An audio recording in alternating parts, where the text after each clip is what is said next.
Гастрономическая тема в Дубае так же популярна и пафосна, как и сам город. Здесь можно отведать самые необычные блюда в самых смелых и нестандартных местах. Начиная от ужина на подъемном кране за $200, капучино с золотой пенкой за $25, известные рестораны вдоль аквариумов, именитые повара, мишленовские звезды, высокая кухня и так далее. По сути, это все туристические раздутые места, призванные рекламировать страну и повышать ее статус на всемирном рынке. Сегодня речь о них не пойдет. Их и так достаточно много на глянце и экранах. Все это одноразовое заведение, посетив которое можно понтануться в соцсетях или поставить галочку.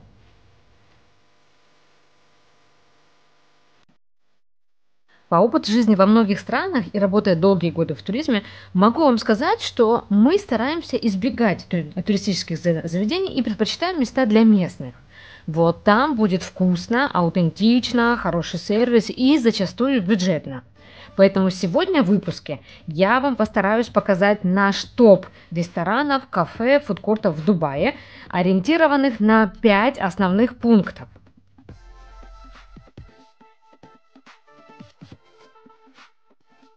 Итак, я вам покажу 12 наших любимых мест и локаций, в которых как минимум 3 из этих пунктов будут обязательно соблюдаться. Ну что, без лишней воды, поехали!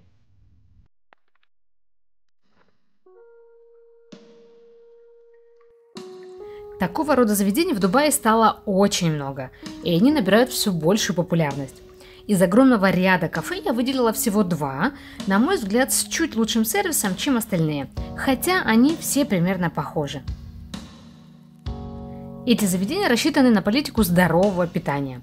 Кстати, здесь также можно приобрести и органические продукты.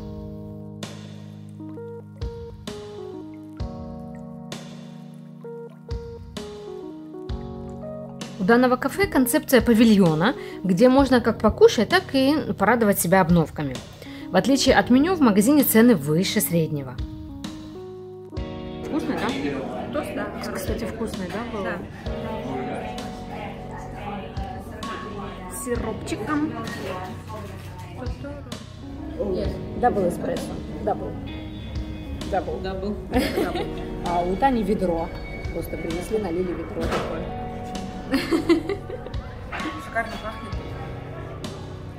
Ну, если честно, мы не являемся фанатами здорового питания, и супруг, например, всегда из таких заведений у меня уходит голодным. Но по общим впечатлениям, из 5 пунктов мы этому месту даем 3. Это сервис, вид, и из дополнительных плюшек это возможность порадовать себя нестандартными покупками.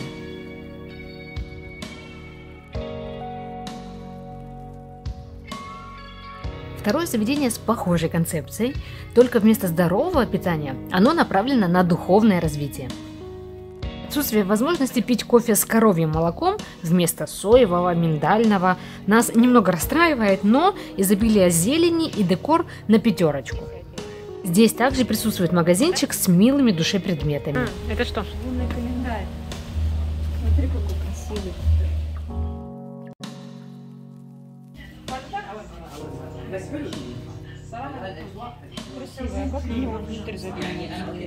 Вот у нас даже здесь видно, что мы по Таиланду скучаем.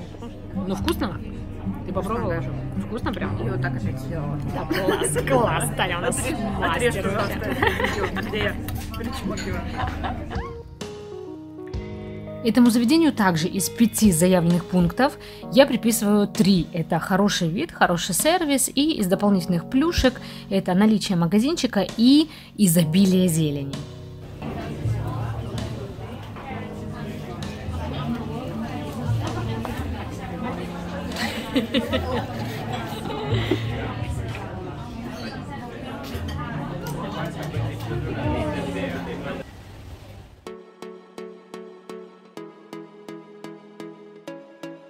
Хоть это место может вас и удивить, но для нас это палочка-выручалочка.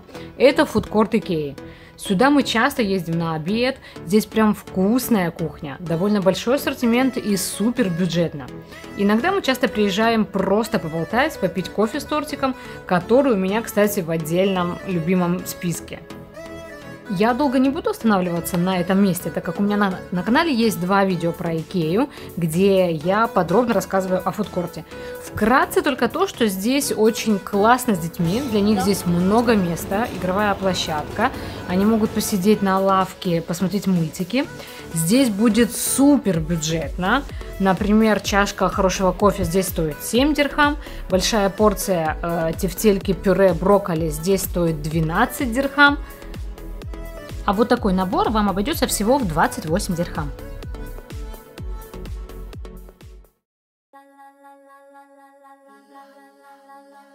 С этим заведением мы знакомы давно, и, на мой взгляд, оно держит марку по сей день и остается одним из наших любимчиков. Отдельно скажу, что, на наш взгляд, здесь один из самых лучших кальянов в городе.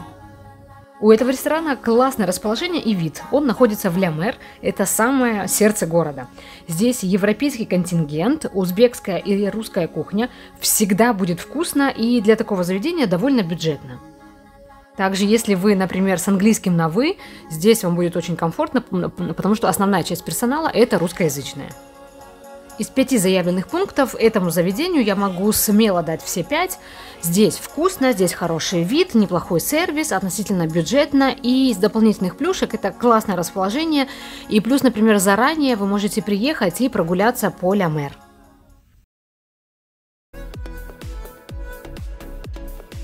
Этот ресторан тоже в списке наших любимых мест для завтраков. Ресторан турецкой кухни.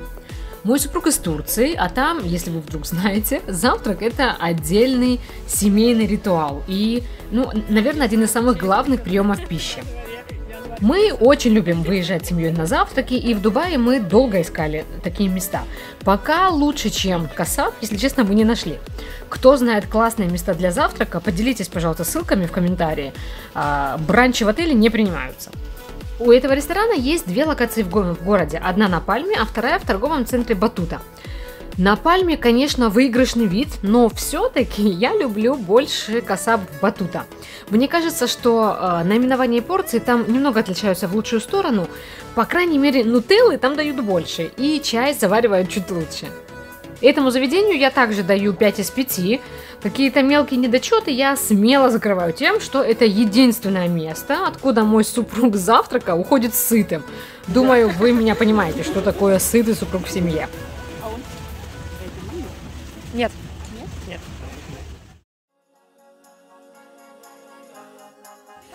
В продолжение темы локации Пальмы, еще пару мест на променаде The Point.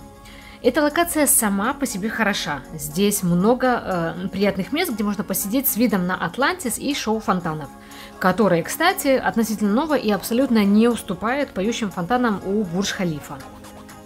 Мы очень любим даже простой местный Starbucks, где вы можете как посидеть за панорамным столиком, так и удобно расположиться на подушках у берега. А также здесь есть неплохой ресторан морской кухни с огромными порциями и бюджетными ценами.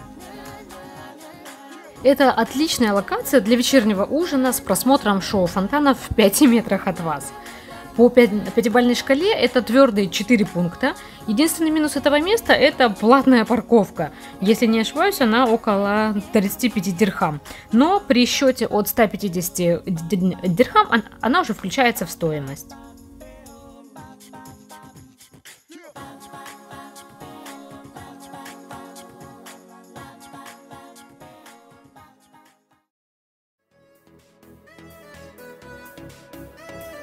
В продолжение темы фонтанов не могу обойти стороной одну из самых популярных локаций – это Дубай-молл и Бурдж-Халифа. У меня на канале видео про секреты отдыха в Дубае. Я показывала вам классные точки для просмотра шоу фонтанов. Обязательно посмотрите в конце этого ролика. А сегодня мы поговорим о кафе и ресторанах в Дубай-молл, откуда можно полюбоваться шоу. Лично моя любимая локация – это вот эта булочная, где вам всегда сделают вкусно. Причем и как вам, так и местным гулям. Это классная сеть, их много по городу. Но в данном случае это кафе остается немного вдали от фонтанов. А вот в этой части молла довольно широкий выбор заведений, из которых прекрасно видно шоу. Вот пример нескольких из них.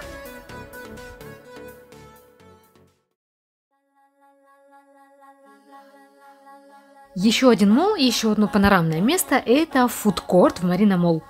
Да, любоваться такой красотой можно абсолютно даже бесплатно, просто выйдя на балкон фудкорта.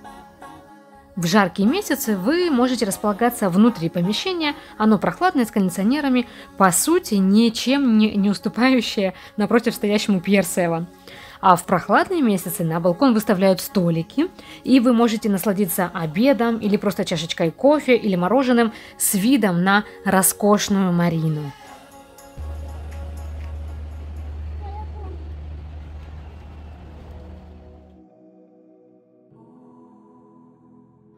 Следующее любимое нами место – это The Farm. Это еще один зеленый оазис в городе, где можно вкусно поесть и наполнить легкие кислородом. Причем зелень места видно сильно издалека, еще на подъезде, когда вы едете по зеленому туннелю. Могут же, если захотят. Здесь будет вкусно и классно с детьми, для них есть целая площадка. В выходное и вечернее время здесь только по броне.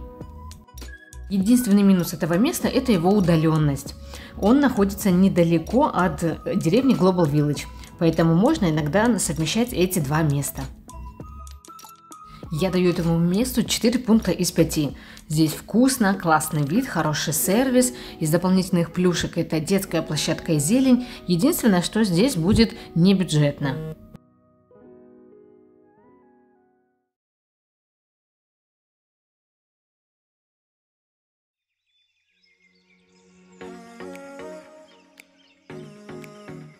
А вот данное место я вам советую для встречи заката.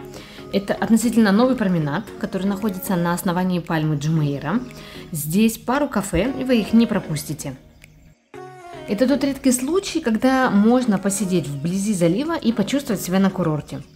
Цены здесь для пляжного заведения средние.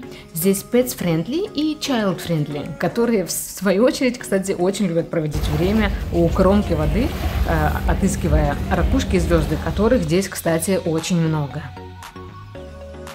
Это чисто туристическое заведение, поэтому не могу сказать, что здесь будет вкусно, но посидеть там, например, попить пиво или встретить закат будет идеально.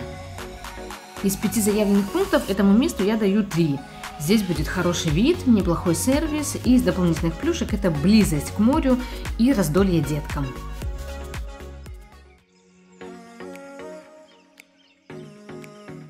Следующая локация – это не рестораны, а сеть известных кофеин, поэтому я объединила их в один пункт, но каждое место по-своему шикарно и заслуживает вашего внимания. Набережная Жибиар – это супер популярное и попсовое место, скажете вы. Да, но, как оказалось, мало кто знает о местном двухэтажном Старбаксе, которое оторвало себе супер локацию с видом на остров Блювотер и колесо обозрения. У меня это самое любимое место в городе для встречи заката. Вид здесь просто фантастический, ну не правда ли? Это, конечно, 5 из 5 пунктов для тех, кто любит сеть этих кофеин. И местный парадокс, что в отличие от многих других стран, где Starbucks идет с ценами выше среднего в Дубае, в подобных заведениях можно выпить самый дешевый кофе. Это от 18 дирхам. В заведениях вне подобных сетей кофе стоит 20-25 дирхам. И вторая локация из этого пункта – это Мединат Джумейра, дубайская Венеция. Это тоже, по сути, супер туристическое популярное место, в которое обязательно стоит приехать погулять. Это огромный комплекс с хорошим видом на Бурж-Аль-Араб. Здесь можно покататься на Абра, можно пройтись по восточному рыночку. Здесь очень круто на новогодние праздники, но я вам хочу показать здесь известную сеть Коста, у которых здесь тоже очень классное расположение с супер видом. То есть это то место, где прям с эстетическим наслаждением можно выпить чашечку кофе. Это под открытым небом, с хорошим видом. То есть это тоже 5 из 5 пунктов для кофейни.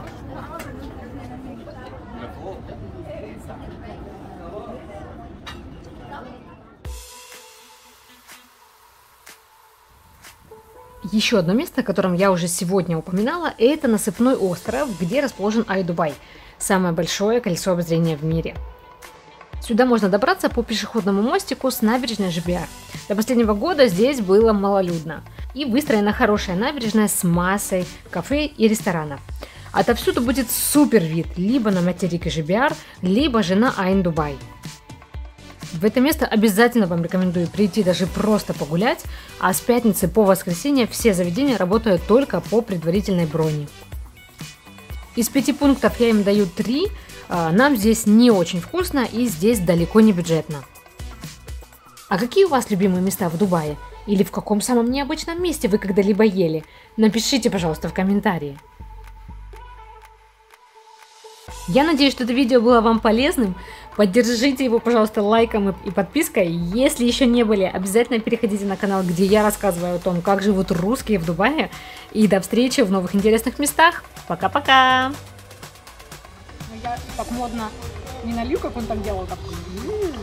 Как-то вот так он делал, да? Мне кажется, уже довольно неплохо получилось. Смотрите, какой чайничек чудесный. Это волшебный чайничек. Вот так здесь подается марокканский чай. И он довольно ароматный, он вкусный. И вот он есть практически в каждом местном заведении.